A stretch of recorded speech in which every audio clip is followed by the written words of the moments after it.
नमस्ते शार्क्स। नमस्ते। मेरा नाम है अंकुश वर्जाता और मैं आया हूँ हिमाचल प्रदेश के एक छोटे से गांव बंगाणा से। अरे वाह। मैं हूँ फाउंडर दीवा द ऑनलाइन साड़ी स्टोर का। शार्क्स, वो कहते हैं ना कि कोस कोस पर बदले पानी और 8 कोस पर बदले वाणी।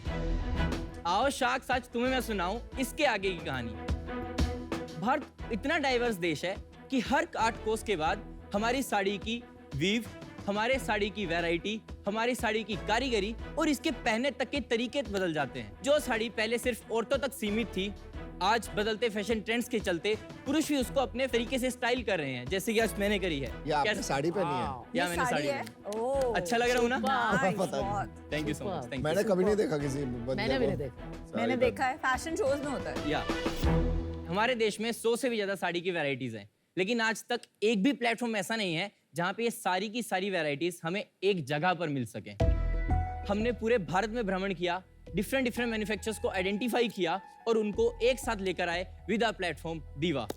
आज दीवा भारत का पहला ऐसा प्लेटफॉर्म है जो कस्टमर्स को डायरेक्ट मैन्युफैक्चरर से साड़ी पहुंचाने का काम कर रहा है, फिर चाहे वो महाराष्ट्र की पैठणी हो, तमिलनाडु की कांजीवरम हो, ट्रेडिशनल बनारसी हो या फिर आज की युग के लिए 1 मिनट साड़ी।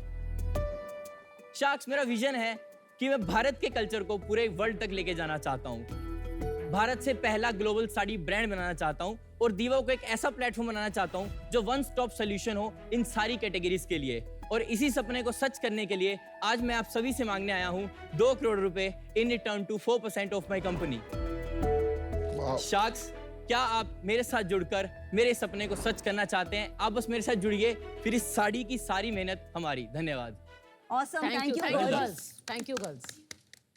अंकुश, सबसे पहले तो welcome to shark tank India. एक तो आपका जो फैशन शो था बहुत खूबसूरत था, आप खुद साड़ी में बहुत अच्छे लग रहे हैं। Thank you. और ये आपका डिस्प्ले भी कमाल का है। पहले आप शार्क्स को थोड़ा अपने बारे में बताइए। आप हिमाचल के गांव से आते हैं, क्या करते थे, कैसे आप साड़ी के बिजनेस में आए? मेरे दादाजी कपड़े का ही फेरी का काम करते थे, गांव-गांव में जाके फेरी लगाते थे। मेरे पापा ने भी कपड़े की दुकान पे काम करना चालू किया, तो करीब 27 साल वहाँ पे काम करने के बाद 2014 में उन्होंने अपनी एक दुकान करी। तो जब तक उन्होंने दुकान नहीं की थी तब तक मैं गवर्नमेंट स्कूल में पढ़ता था। उसके बाद एसएम यूनिवर्सिटी चेन्नई में मैंने कंप्यूटर साइंस इंजीनियरिंग किया। तो कॉलेज में आके मैंने थिएटर ज्वाइन किया था। मेरा सपना भी था कि मैं आगे चल के मूवीज़ डायरेक्ट करूँगा, लेकिन क्या हुआ कि लॉकडाउन लग गया और लॉकडाउन में पापा को बात करते सुन लिया था कि थोड़ा उनको लॉस हुआ है। तो मैंने सोचा कि यार मेरे पापा ने मेरे पर अभी 30 लाख रुपए लगाया है और अगर ऐसा तो है नहीं कि मैं कोई बहुत बड़ा टैलेंटेड आदमी बॉम्बे वाले मेरे लिए साइन करके बैठे हो कि मैं आऊँगा और कुछ करेंगे। तो फिर मैंने अप्लाई करना चालू किया। सबसे पहला ऑफर मेरे को बायजू से मिला था, दूसरा ऑफर वाइट एट जूनियर से, तीसरा ऑफर मेरे को मिला था incredible India project private limited से, जो कि एक रियल एस्टेट कंपनी थी और मेरे को 26,28,000 का पैकेज दिया था। वाओ। तो मैं डायरेक्ट ज्वाइन कर गया था हैदराबाद में जनवरी में, और वहीं पर एक मेरे क्लाइंट है जो कि एक साड़ी मैन्युफैक्चरर थे। तो वहाँ पे जाके वो एक तार जुड़ गई कि कपड़ा और साड़ी थोड़ा सा रिलेटेबल था, तो हमने बातचीत चालू करी।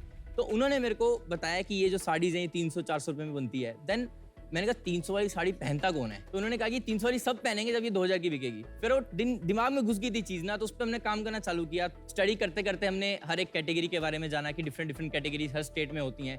फिर हैंडलूम के बारे में पता चला, पावर लूम के बारे में पता चला। फिर पता चला कि यार कोई भी मैन्युफैक्चरर से डायरेक्ट कंज्यूमर को देने वाला प्लेटफॉर्म नहीं है, और सेम साड़ी किसी जगह पे 3000 की है, किसी जगह पे 5000 की है, और कहीं कहीं पे वही साड़ी 800 रुपये की मिल रही है। ऐसा क्यों है?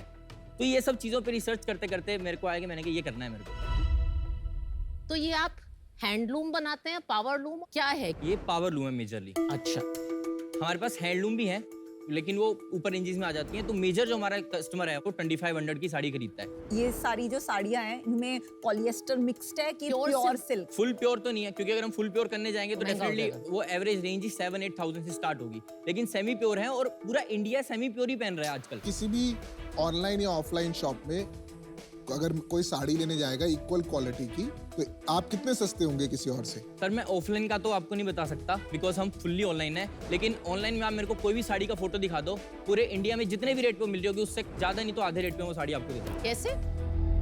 ऑनलाइन अभी जितने प्लेटफॉर्म्स हैं वो डायरेक्ट मैन्युफैक्चरर से कोई नहीं ले रहा, बिकॉज ओपन प्लेटफॉर्म्स है, कोई भी आके लॉगिन कर सकता है, कोई भी आके लिस्ट कर सकता है। उसमें रिटेलर्स भी हैं, होलसेलर्स भी हैं, डिस्ट्रीब्यूटर्स भी हैं, और मैन्युफैक्चरर्स का इतना टाइम नहीं है कि वो लिस्ट करें। हम सीधा मैन्युफैक्चरर्स के साथ डील कर रहे हैं, और वो मैंने खुद पर्सनली, जब लॉकडाउन लगा हुआ था 2020 की बात है, मैंने लॉकडाउन के टाइम पे पूरा इंडिया ट्रैवल किया है सर। मैंने हैदराबाद से दिल्ली, आगरा, अहमदाबाद, सूरत, वेस्ट बंगाल, इनसे खुद जाके मिला हूँ लॉकडाउन के टाइम पे। तो वहाँ जब मैंने जो कनेक्शंस बनाए हैं उस टाइम पे हमारे साथ इंडिया के 6th वेस्ट और इंडिया के 9th वेस्ट साड़ी मैन्युफैक्चरर भी जुड़े हैं, जिन्होंने आज तक कभी ऑनलाइन साड़ी बेची ही नहीं है। तो जो साड़ी मैम 500 की बनती है वो रिटेलर को लगभग 1500 रुपए की मिलती होगी जाके पूरी चेन में, जितने की उसको मिल रही है उतने की मैं कस्टमर को बेच रहा हूँ। एक्सक्लूसिव अरेंजमेंट होता है आपका मैन्युफैक्चरर के साथ? सर हम उसी में लगे हुए हैं। अभी सिर्फ मेरे पास 5 एक्सक्लूसिव मैन्युफैक्चरर्स हैं और ये 5 टॉप मैन्युफैक्चरर्स हैं। इनमें से 2 मैन्युफैक्चरर्स मैंने कहा कि टॉप 10 की लिस्ट कोई में एक दो उदाहरण दीजिए इनमें से। एप्पल साड़ीज इंडिया के 9th वेस्ट मैन्युफैक्चरर हैं। पर ये लोग तो फ्लिपकार्ट, अमेजोन पे भी बेच सकते हैं। ये लोग कहीं नहीं बेचेंगे सर मेरे अलावा। मैं कह रहा हूँ हम डॉक्यूमेंट भी साइन करवा लेंगे ना इनसे। आप इतनी कॉन्फिडेंस से ये क्यों कह सकते हैं? क्योंकि कोई अग्रीमेंट तो है नहीं। रिश्ते होते हैं ना पैसे से बड़े होते हैं, और कपड़े में ना कपड़े के धंधे में रिश्ते बनते हैं। ये रिश्ता है मेरा इनके साथ। इनके घर की शादियों में बुलाते हैं ये मेरे को। लेकिन जब मैं ये प्रोडक्ट देख रही हूँ तो वो फील नहीं आ रही क्वालिटी की, जो सेमी प्योर में भी फीलिंग आती है। मेरे पास सेमी प्योर भी बनारसी साड़ी है, वो भी फीलिंग नहीं आ रही है। आप एक 7-8 हजार के कस्टमर के पर्सपेक्टिव से सोच रहे हैं। हाँ। आप एक ऐसे कस्टमर के पर्सपेक्टिव से सोचिए जो कि 2000-2500 की साड़ी ले रहा है और पार्टी में डालने के लिए वो साड़ी ले रहे हैं। तो उस पर्सपेक्टिव अगर आप सोचेंगे ना तो ये साड़ी बिक रही है मार्केट में। और ये साड़ी अगर ये सेम साड़ी अगर आप आज सर्च करने जाओगे गूगल पे तो आपको यही साड़ी 4000 या 5000 रुपए में मिलेगी जो मैंने यहाँ पे डिस्प्ले पे लगाई हुई है। तो कैसे पता चलेगा कंज्यूमर को कि ये वो चीप वाली नहीं है, अच्छी यस वाली है? मैम, इसमें हमने एक तो हमारी जो पॉलिसी है, हमने no question asked return policy रखी है हमारी साड़ीज में, क्योंकि मैं मैन्युफैक्चरर से खुद मिलता हूँ। देखिए साड़ी में क्या होता है ना कि जो भी मैन्युफैक्चरर 3 तरह की साड़ी बनाता है वो, एक टॉप एंड क्वालिटी, एक मिडिल क्वालिटी, एक लोअर क्वालिटी। तो हम क्या करते हैं, हमेशा टॉप रेंजेस पे जाते हैं। हमें पता है कि क्वालिटी अब अच्छी है, हम no question asked return policy अपने कस्टमर को देते हैं। अब क्या कस्टमर को पहला ऑर्डर करने में हिचकिचाहट नहीं होगी, वो क्वालिटी ट्राई कर सकते हैं। जैसे साड़ी पहुंचती है हमारी टीम से पहले कॉल जाता है उनको, साड़ी कैसी लगी आपको। जिस तरह से दुकान में फील मिलती है ना एक कस्टमर को, वो फील हम उनको ऑनलाइन देते हैं। और उसी के बाद अगर उनको साड़ी पसंद नहीं आई या उनको क्वालिटी में इशू होगा तो वो रिटर्न कर देंगे। लेकिन भगवान की कृपा से हमारा 3% रिटर्न रेट है, कोई बहुत ज्यादा रिटर्न रेट भी नहीं है। आपका ग्रॉस मार्जिन कितना है? ग्रोस मार्जिन 60% है, हमारा कॉस्ट ऑफ परचेज 40% है। तो लास्ट मंथ जैसे हमने अभी अक्टूबर मंथ में 58 लाख का सोल हमने क्लॉक किया है, उसमें से सर हमने अराउंड 10.8% जो हमारा मार्केटिंग कॉस्ट में गया है। और उसके ऊपर हमारी सैलरीज जाती हैं सर। टोटल 1.5 लाख रुपया मेरे एम्प्लॉइज की सैलरी जाती है और लाख रुपया उसमें से मैं निकालता हूँ। टोटल 2.5 लाख रुपया हमारा सैलरीज में जाता है। हमारा पैकेजिंग कॉस्ट जाता है करीब से 4.5 से 5% में। और इसमें शिपिंग कॉस्ट जाती है हमारी सर करीब 3 से 4% शिपिंग कॉस्ट रहती है हमारी। यही मेजर खर्चे रहते हैं सर कितना हमारे। है बेटा है आपका? 35 to 36% हमारा वेरी करता है। तो लोगों के खर्चे नहीं है आपके? बिल्कुल भी कोई टीम नहीं है? हमारे सर सिर्फ 15 लोग काम करते हैं, उनकी एवरेज सैलरी है 10,000 रुपीज। हाउस वाइफ्स हैं वहाँ पे सारी, उनको मैंने खुद अच्छा। ट्रेन किया है। तो मुनाफा कितना हुआ 58 में से? 18-19 लाख रुपए मुनाफा नॉट होगा। बैड। ना आप सिर्फ अपनी वेबसाइट पे बेचते हैं? हाँ जी, हम तो कोई अपनी- कमीशन नहीं है? नहीं। तो आप 2.5 करोड़ के प्रॉफिट रन रेट पे हैं। Yes sir.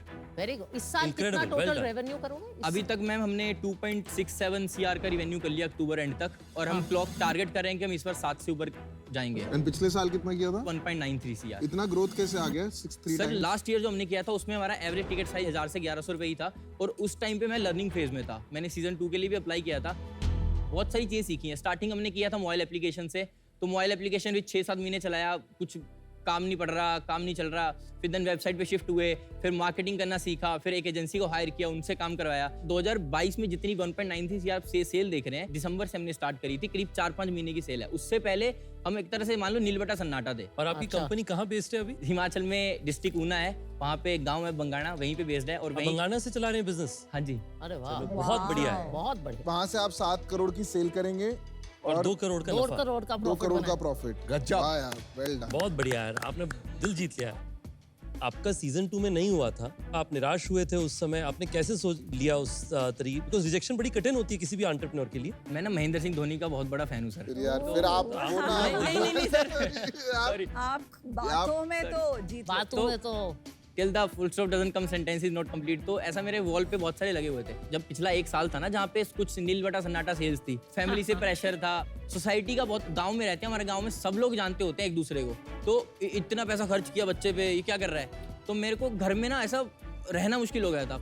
बहुत सारी टाइम ऐसे मोमेंट्स भी आए जहाँ पे ये लगे कि छोड़ देते हैं। छोड़ देते हैं, लेकिन फिर वो होता है ना कि मोमेंट आता है कि क्यों। फिर मैंने अपने इंस्टाग्राम पे वो पोस्ट किया था सीजन 2 क्या के लिखा बारे में। था? है दिखा दिखा।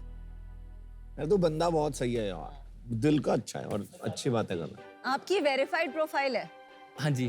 पढ़ा नहीं जा रहा, देखने आ रहा हूँ। यस सर, प्लीज आ जाइए। मैं लिखा था कि इट वाज अप्रैल 22 जब मैंने फिल किया, तो उसका मैंने पूरा जर्नी लिखा था। And then recently came to know that we didn't make it to TV round, My dream to meet Piyush and Piyush and Aman Amar also अरे। died, MS. तो आप दोनों ऑफर दे ही दो, दे दो। Good man. दे ही दो। उसके बाद सर एक और पोस्ट है वो भी आपको दिखाना चाहता हूँ। सीजन 3 का जब अनाउंस हुआ था तो मैं एक रेस्टोरेंट में बैठा हुआ था और मैंने भी टिश्यू पेपर था वहाँ पे, उस पे मैंने ये लिखा 5th June 3 PM I will be on Shark Tank season 3 stop me and I'm here. Wow, love it. Good job. तो कोई वेबसाइट वगैरह है आपका, देख सकते हैं? श्योर। ये ऊपर हमारा दीवा का लोगो लगा हुआ है और ये हमारा बैनर है और ऊपर आपको कैटेगरीज दिख रही हैं। ऊपर ये टॉप 4 हमारी जो इस टाइम पे अच्छी चल रही हैं कैटेगरीज वो हमने लगाई हुई हैं। तो ये हमारी दीवा स्पेशल्स कैटेगरी है जो मैन्युफैक्चरर्स खुद के प्रोडक्ट्स की फोटो शूट्स नहीं करवा सकते हैं क्योंकि बहुत सारे मैन्युफैक्चर हमारे इंडिया में। तो हम क्या करते हैं कि उनके प्रोडक्ट की प्रोडक्ट तो ले आते हैं और उनका ब्रांड शूट खुद करवाते हैं। तो इस तरह से ये जो फोटोज है हमारे लिए एक्सक्लूसिव भी हो जाती हैं। तो वेबसाइट कौन मेंटेन करता है, मार्केटिंग कौन करता है? हमने मार्केटिंग के लिए दिल्ली से कंपनी का आउटसोर्स कर रखा है, हमारा सोशल मीडिया और मार्केटिंग दोनों मेंटेन करते हैं। तो 70 लाख रुपए साल का वही खर्च कर देते हाँ हैं। जी। मार्केट तो ग्रोइंग होगा ना। तो 2017 में 38,000 करोड़ का मार्केट था, तो 2017 से लेकर अभी हम 2023 में आज 80,000 करोड़ का मार्केट हो गया है। तो साड़ी मार्केट कंटिन्यूसली ग्रो कर रहा है। और कंपटीशन कौन है आपका जो प्योर सारी प्लेयर्स हैं? तनेरा होगा। तनेरा, दूसरा है कारागिरी, तीसरा है जरी बनारस। ये आपके कंपटीशन है ही नहीं, आप एग्रीगेटर हो, वो ब्रांड है। आप सभी ने ब्रांड बनाया, आपको पता है ब्रांड बनाने में खर्चा आता है, धंधा बनाने में उतना खर्चा नहीं। को धंधा समझ आता है कि प्रोडक्ट लेना, इतने बेचना, प्रॉफिट बनाना है। हमने अभी तक धंधा बनाया है You are और good ब्रांड सर answers, 2-3 महीने में ब्रांडिंग, 3-4 महीने से हमने ब्रांडिंग स्टार्ट कर दी और ब्रांड बना लेंगे हम। कहीं ना आप बातें बहुत अच्छी करते हो and which is a good trait and बहुत स्वीटली बात करते हो, जेन्युइन भी लगता है। Somewhere there is a thin line between confidence and over confidence. वो कहीं फीलिंग आती है। ओवर कॉन्फिडेंट तो नहीं हो आप? नहीं सर, ओवर कॉन्फिडेंट नहीं है सर। अंकुश, मुझे समझ नहीं आ रहा ये बिजनेस कोई और क्यों नहीं कर सकता, क्योंकि ये ट्रेडिंग बिजनेस है। नली भी तो साड़ी बेचता है ऑनलाइन Yes, और ma'am. बहुत वैरायटी की साड़ी। नली सबसे बड़ा नाम है साड़ी में। Yes, ma'am. उसका ब्रांड भी है। Yes, ma'am. उसकी ऑनलाइन वेबसाइट पे आप जाइए, वो तो प्योर से वो 2,000 रुपए की साड़ी से लेके 20,000 रुपए की साड़ी बेचता है, वो भी एग्रीगेशन करता है। Yes, ma'am. इसमें आपका एडवांटेज क्या है, मुझे ये समझ नहीं आ रहा। मैम हमारा कोर है मैन्युफैक्चरर्स। हमने 60 मैन्युफैक्चर से शुरू किया था और आज अभी सिर्फ 550 मैन्युफैक्चरर्स हैं। अगर हम- 550? अब नल्ली कोई भी ब्रांड ले लीजिए, जो भी लोग ये जहां से भी बेच रहे हैं ना, ये एक तो ये नहीं बता रहे कस्टमर को ये कि मैन्युफैक्चरर से आ रहा है। कौन है मैन्युफैक्चरर? बट नली का एक ब्रांड है, एक ट्रस्ट है। दीवा को तो कोई जानता भी नहीं है। अभी जान जाएंगे मैम इसके बाद। हमारा फोकस सिर्फ मास कस्टमर है जो 2,500 की साड़ी ले रहा है, हम उसी को बेच रहे हैं। अभी प्रीमियम रेंज में हम घुसे ही नहीं है ना, हम प्रीमियम रेंज में अभी अगले 1 साल तक घुसने का सोच रहे हैं। कुछ ऐसा है जो ठीक नहीं चल रहा है लाइफ में या बिजनेस में, जो आपको लगता है कि अभी करना है आगे? वेबसाइट का यूआई मेरे को लग रहा है हमने बहुत सिंपल रखा हुआ है, तो उस पर काम करना बाकी है मेरे हिसाब से। दूसरा स्टार्टअप इकोसिस्टम हिमाचल में लाना, जो कि है नहीं है वहाँ पर, और उसी को चलते मैंने इवन 2 लोगों को मैंने स्टार्टअप शुरू भी करवाए हैं, उनको थोड़ा पैसा भी दिया, फंड्स भी दिए, इन्वेस्ट भी किया उनमें। मेरा विजन है कि जैसे कंपनीज बैंगलोर में है ना, लोग वहाँ पे जाके काम करते हैं, मैं हिमाचल में ऐसी कंपनी बनाना चाहता हूँ जहाँ से बैंगलोर से भी लोग आके वहाँ पे काम करें। तो आपको क्या लगता है ये बिजनेस 3 साल में कितना बड़ा हो सकता है? मैं इसको एनुअली 50 CR तक ले आऊंगा, क्योंकि मेरे को पता है जिस तरह से मैं ग्रोथ कर रहा हूँ कैसे मार्केटिंग करनी है, कैसे करनी है। लेकिन अगर आपका मेरे को साथ मिल जाएगा तो शायद ये 50 कम 500 ही बना लेंगे। अरे वाह, अरे वाह। आप इतने इनक्रेडिबल फाउंडर हैं और आपकी जो स्टोरी, आपकी जर्नी है और आपका जो ऐसा डाई हार्ड स्पिरिट है, मतलब आपकी कहानी भारत के लिए तो एक मिसाल है for sure. Thank you ma'am. अभी जो जहाँ पे अटक रही है बात, फर्स्ट है आई थिंक ब्रांड बनाने में जो आप बार बार एक ही अपना मैन्युफैक्चरर कनेक्शन, उसी की बात कर रहे हैं आप, धंधे की बहुत ज्यादा बात कर रहे हैं। सिर्फ मैन्युफैक्चरिंग एक्सक्लूसिविटी से ब्रांड नहीं बनेगा। एंड अभी तक डिफरेंशिएटर जो समझ आया वो था आप कंज्यूमर को कॉल करते हैं, जो बहुत अमेजिंग है, पर it's not a big enough differentiator. So as of now I am out, but best of luck. I think यार आप तो एक तो you are a very good salesman and strategically भी काफी अच्छा सोच लेते हो आप। And I was keen on making an offer but some of your answers are a little bit too good to be true वाले। अभी भी आपने अब बोल दिया हिमाचल को आपको ये करना है, आप ऑलरेडी इन्वेस्टिंग कर गए, तो पहले एक कुछ बड़ा बनाना चाहिए। हर चीज का स्टेप बाय स्टेप होता है ना, कुछ काम हमें भी करने दो। समवेयर मेरी गट अभी मुझे इजाजत नहीं दे रही है इन्वेस्ट करने के लिए, इसलिए मैं आज अभी बाहर हूँ, but you will do very well. अगर आप आएंगे तो शायद मैं और फोकस हो जाता, बट ठीक है कोई बात नहीं। मैं तेरे को ऑफर देता, मुझे कोई इंटरेस्ट नहीं है तेरी साड़ी बिजनेस में। मुझे समझ नहीं आ रहा तू क्या कर रहा है ट्रेडिंग बिजनेस। मुझे अगर तू यहाँ से जाएगा मुझे बुरा लगेगा, तू बंदा बहुत सही है। 2 करोड़ मैं तेरे को दे नहीं सकता। मैं तेरे को एक ऑफर दूंगा जिस तेरे साथ एसोसिएट होने के लिए 20 लाख रुपए एक्विटी एट 5%, बाकी 1 crore 80 lakh debt at 10% for 2 years। मेरा प्रपोजल है अमन से कि अगर अमन आप इंटरेस्टेड तो मैं आपके साथ में सेम डील में 50-50% डिवाइड करने के लिए तैयार 10 लाख 10 लाख या आप 1 And- करोड़ 80 डाल दो ना, आपके पास तो बहुत है। हूँ नहीं मैं वही कह रहा हूँ तो एक सेकंड बात कर लेते हैं पीछे।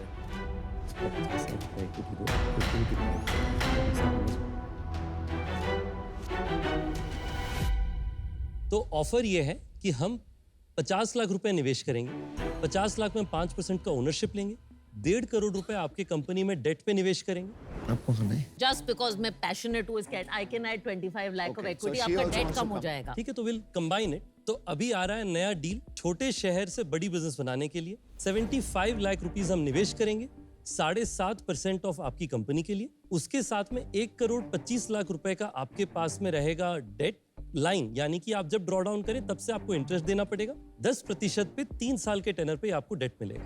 आप बताइए, आपको ये डील करना है?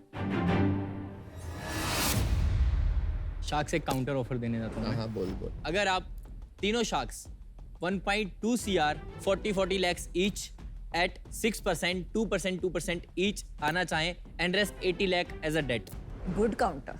नहीं, मेरे को तो वैल्यूएशन तेरे साथ गेम ही नहीं खेलना। अगर हम डेट अगर सर थोड़ा सा कम कर सके, 30-40 लाख के डेट में कोई फर्क नहीं पड़ता भाई। मेरा फाइनल काउंटर रहेगा कि अगर आप तीनों same amount at 6% which is 75 lakhs at 6%, 2% each अगर आप आना चाहें, कर लेते हैं यार, ठीक है, छोटा सा कोई क्या आप है, कर लीजिए। 2%। डील पक्की। डील पक्की। Congratulations.